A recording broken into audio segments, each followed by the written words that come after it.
It is my pleasure to introduce three distinguished professors from Cornell University. From Cornell University, we have a professor, Ed McLaughlin, is our Cornell advisor for business and management, and the interim dean of the Charles Dyson School of Applied Economics and Management at Cornell University. Dr. McLaughlin is a professor of marketing and won several national awards for his research and his teaching. Professor McLaughlin has been part of a Cornell VinUni project from the very start in 2017. Next is Professor Jen Druce, who is the academic director for the Cornell VinUni project and as a formal program advisor to a real estate curriculum. He is the HVS professor of hotel finance and real estate and emeritus at Cornell University's Johnson College of Business. During his 31 years of Cornell career, he founded the Center for Real Estate and Finance and Cornell's Minors in Real Estate, and was founding dean of the Cornell Nanyang University Singapore Partnership. Okay. And Professor Gary Thompson is our Cornell program advisor for hospitality management. He is a professor of service operations management at the School of Hotel Administration at Cornell University. And he also serves as the area coordinator for operations, technology, and information management at the Cornell Johnson College of Business.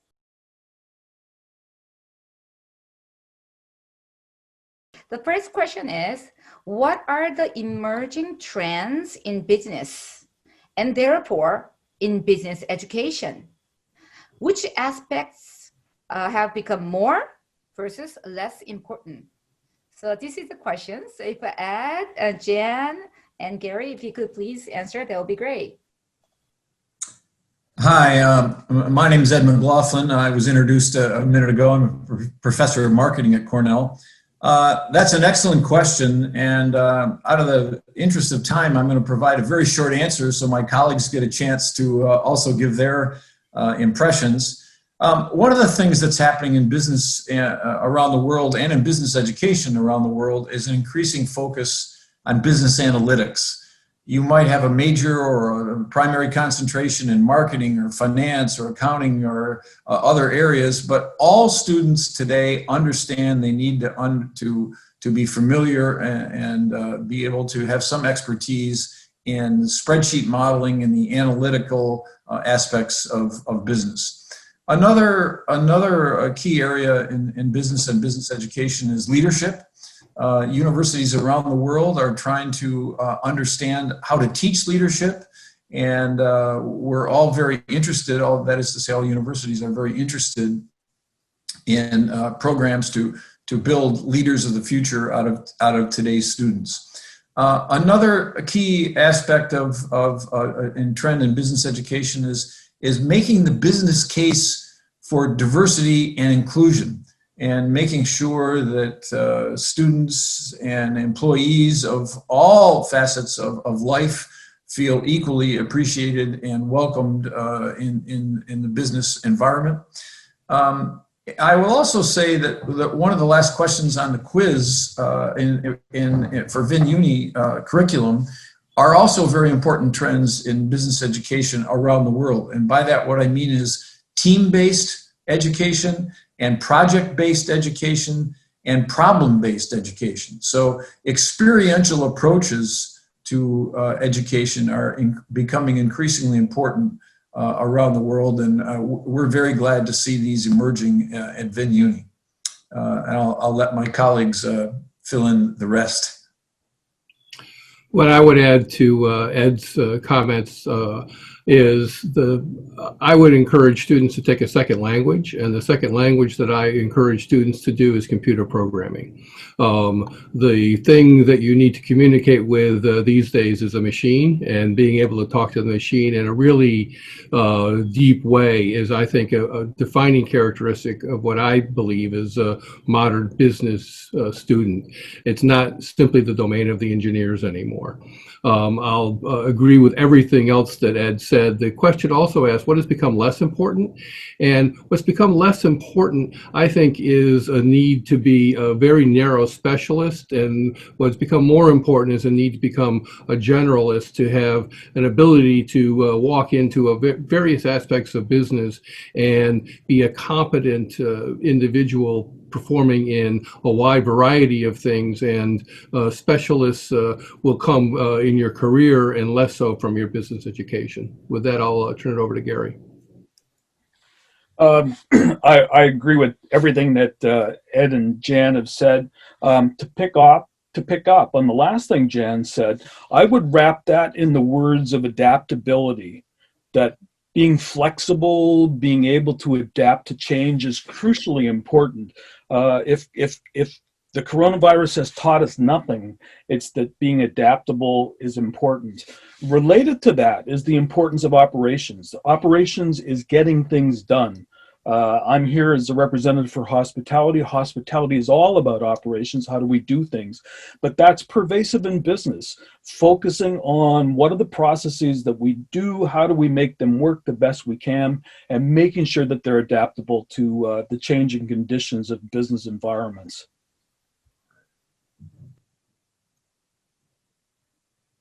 Wonderful. Thank you very much for your answers. I also got inspired by it. Okay, so for the interest of the time, let's move on to the second question. The second question is, what are the key capabilities and attributes required for success in this new business environment? Well, I'll try addressing that question. It's an excellent question, and I think it flows right out of the first question that was asked. VinUni is providing a lot of these things, and these are the key capabilities that businesses are going to require. And I think one of the first things I would think of for international business that I would point to is language. The importance of being able to communicate and appreciate not only the language but other cultural aspects, because business around the world is really created these days by multiple cultures, and appreciation for those differences is really key. Innovativeness is something that businesses around the world are very interested in. Students and future employees who will be creative and willing to take risks to be innovative. Leadership through team-based work, I think, is increasingly important in business. And then the very last thing that Professor Thompson just said about adaptability, I think is awfully important in businesses around the world, especially in this post-COVID environment. I think one of the things that we became much more aware of was how rigid the supply chain in international businesses had become, in the interest of just-in-time delivery and very minimum levels of inventory at all levels of the supply chain. And I think many businesses today are realizing that did not allow them to be very adaptable. And when they needed to adjust very quickly to a new disruption, they weren't able to do that. So I think in the future, businesses are going to be really focused on being a little bit more adaptable than they have been in the past. The thing that I would add to that is, and really just amplify, is the ability to be agents of change when you go into your business environment. As a 18 to 20-year-old, I think it's very difficult sometimes to understand how much inertia there is in an existing business environment and how resistant those business environments are to change.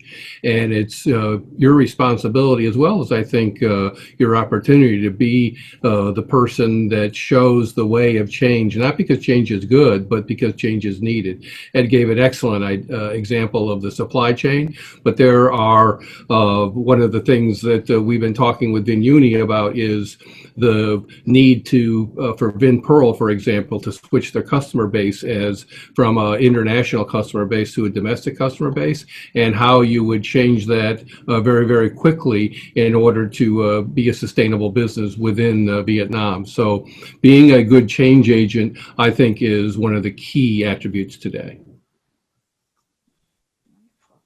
Just to amplify a couple and add one new one, I would re-emphasize the importance of analysis skills that's come up. but everybody needs to have good analysis skills. One that's sort of been hinted at is the importance of teamwork. Nobody today does stuff on their own. They work with others in a team. And so being able to work well with others, being able to play well with others is really, really important. And then finally, I would say one of the most important things is to be able to use your brain, not to be an automaton, right? Not to be a robot. It's to be thinking. That's what brings value to the companies that you work, your ability to be thoughtful, creative, and always mentally engaged. Wonderful. These are really, really, I think, inspiring questions. I hope all of our students are here and making a resolution to be able to obtain all these attributes and capabilities. And of course, VinUni will help you to develop those abilities and attributes. Okay, moving right along to the third question. Having validated VinUni's curricula, how do you think VinUni's curricula will prepare its students to be successful in this new business environment compared to Cornell's curricula? Well, I'm happy to tackle this one. We modeled the hospitality curriculum at VinUniversity very much on Cornell's program. And I'll say that, in my opinion, there's really three things required to make a program successful. One, clearly, there's the curriculum. So that's a given. That's not one of the three that I'm counting. The three that I'm counting are faculty, right? The people that deliver the content. The second is students. The students that you learn as much from the students that you're in the program with as you do from the faculty. And the connection that you make between students and faculty. It's the reason the hotel school has been successful is that there's really deep connections that students make with each other, that they make with faculty, and the learning process is really holistic. I think VinUniversity is attracting good faculty. I'm really excited about the candidate pool of students, and I think that opportunity is there to replicate at VinUniversity what we've been able to do at Cornell. I'll take a second to cut at that. My responsibility was for the real estate curriculum. And one of the things that's wonderful, I think, about the VinUni real estate curriculum, unlike Cornell, is we had a chance to start with a clean slate and say, if you wanted the best real estate curriculum in the world, what would it look like? And we helped design that curriculum. The real estate's a very interesting product in that it exists simultaneously in what I'll call two markets. There's a market for users where people use space, they like space, they need to live somewhere, shop somewhere, have fun somewhere, store their things somewhere, but it also is a financial asset. And the reason that most real estate owners own real estate is not to use it themselves, but to rent it to someone else or have someone else use it and earn rents from that and create value. And we put together a curriculum that does both of those. And when we put together a curriculum, we talk a lot about 3 C's. There's a curriculum itself. And as Gary said, there's the connections, but we talk about connections to the industry. And then the third C is the career, because the curriculum leads to connections to the industry, which leads to a career in that industry. And we think that one of the wonderful things about Vietnam and South Asia's future in general is the emergence of real estate as a financial asset. And it's increasingly important as a wealth creator as well as an income generator for a large section of the population, and we think that curriculum we've created is at the forefront of that movement. The only thing I can add to the comments of my colleagues is the fact that this was a wonderful opportunity for VinUni as a new university to benefit from the lessons learned by other universities around the world. And of course, they've worked very closely with Cornell University on the business curriculum. And Cornell is 150 years old, and we have a reputation in the United States for a little bit of a applied and practical orientation to the business world. And I think VinUni has picked up on that, working with us on some of the project-based, team-based experiential learning that VinUni has in its curriculum. And I think we're very excited about seeing it develop very rapidly at VinUni. Great, great. Thank you so much for those answers. Okay, now moving right along to the fourth question. So we wonder, how will Cornell continue to evolve with the VinUni's education in the future? Well, we're actually, I'll start that with, we're undergoing a process right now where we created these curricula 2 years ago, and in 2018. And in 2020, looking at that curricula, Dean Sunmi Choi has realized that one of the majors we created is really not relevant anymore to that curriculum. And we're going through a process of revising those the curricula and helping them keep them up to date. And we'll be engaging in that in the near future. We have, in addition, will be continued to help VinUniversity achieve accreditation, and which is, we think, an important piece, and VinUni thinks is an important piece, to have an outsider say that it's not, accreditation is not about measuring how many professors you have and how big your classrooms are or how nice your things are. It's about measuring outcomes. Do your students learn things, and are they able to go on and be successful? And as you become part of that first class that's going through VinUniversity, you're going to see the results of a really modern curriculum that is being monitored on a regular basis by Cornell, as well as we bring to VinUniversity our ideas of what the best textbooks are, what the best instruction methods are, to help create a learning experience and a set of outcomes that we think lead to remarkably good careers.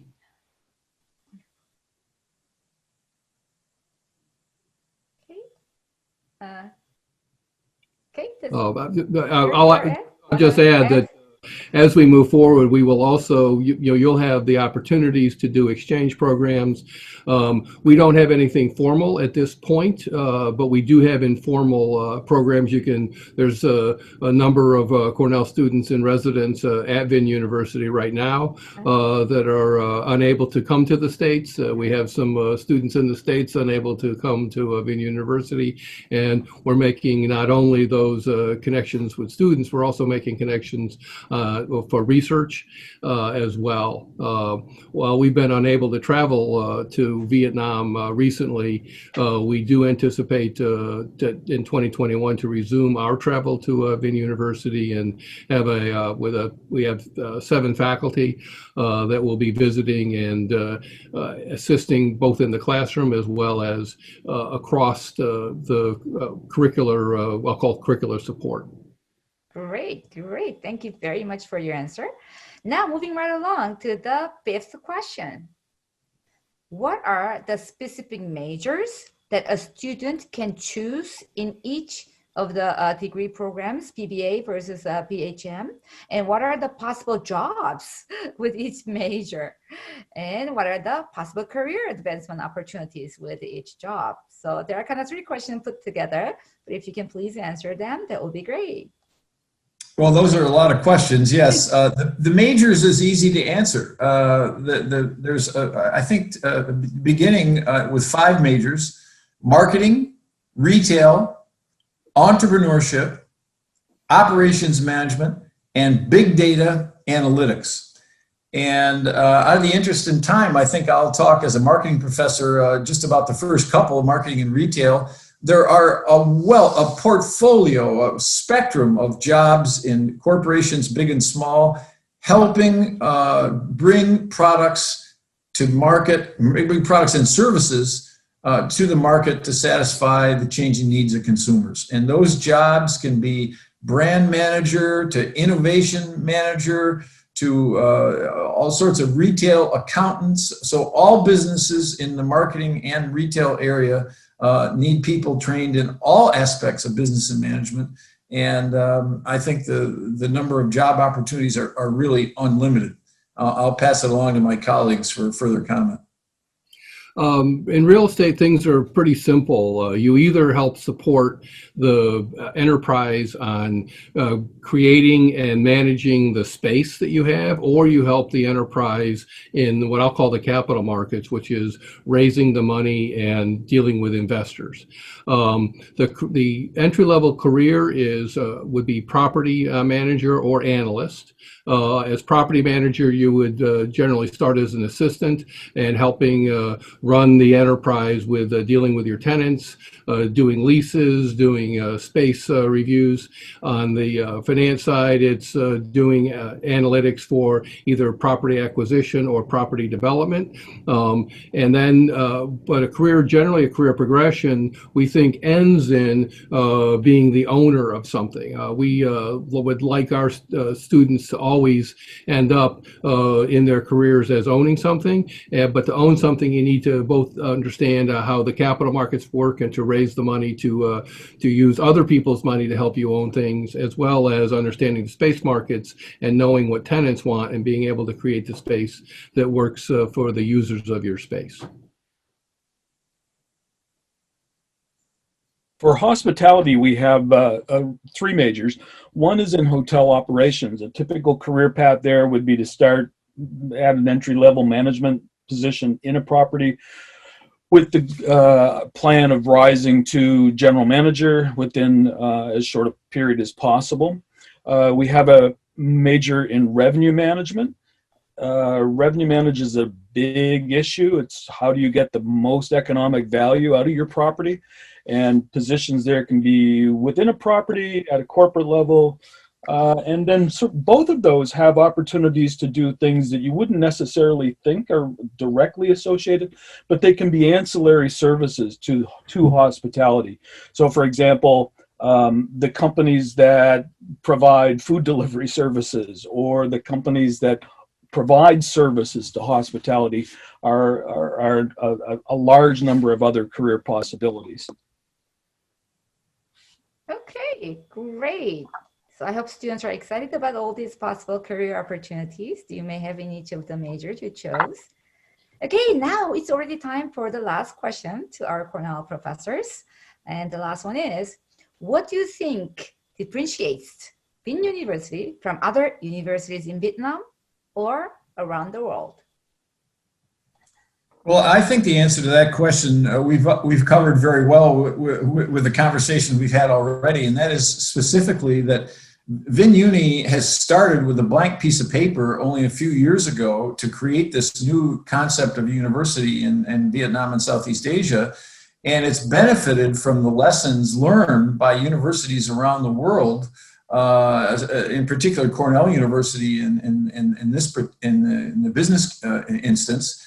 And it's been able to incorporate so many of the lessons that we've learned into this new university concept that's really gonna take off from the ground, I think, and be very exciting and differentiate itself not just in Vietnam but really as a world-class university. Great. We're fond of saying that VinUniversity is Vietnam's first private, not-for-profit university with a single benefactor with a very, very focused set of outcomes. When we first started, I was with Ed when we were at what I'll call the initial charrette, where we talked about strategy and what was going to be created. We were looking at a business university with probably a hospitality and a real estate focus that expanded to a engineering college and then expanded from engineering to computer science.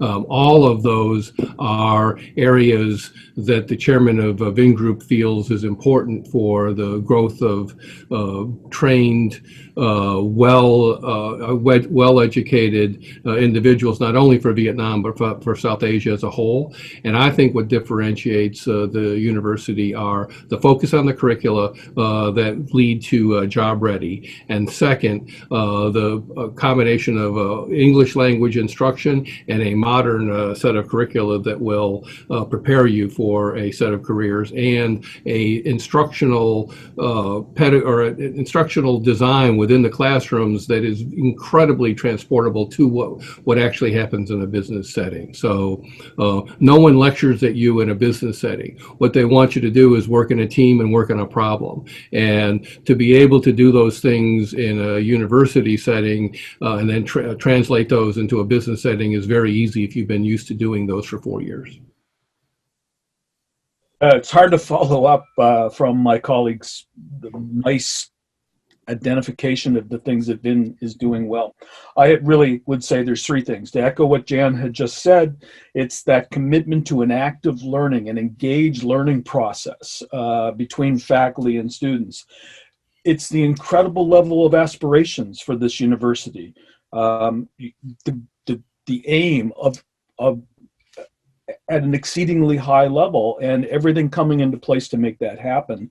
And then finally, it's students. It's the ability to attract top-tier, top-notch students who have the package, that they're smart, they're outgoing, they can juggle a lot of tasks in life, and these people are going to be successful, and VinUniversity is going to facilitate that and be a part of that.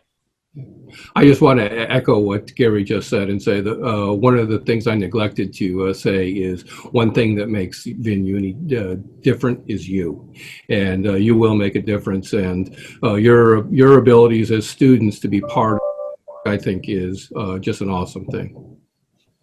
Wonderful. Thank you so much. As I was listening to you, I got really reminded of what we are all supposed to be, and it's wonderful to be reminded. And then you're absolutely right, Jen. I think we're about to have them on campus now in a few weeks' time, and we are very, very excited. I think they're going to make a lot of difference to what VinUni has been so far. So we're really looking forward to having you all on campus. Again, I'd like to thank every one of you from Cornell University to answer our questions, and then it's been wonderful.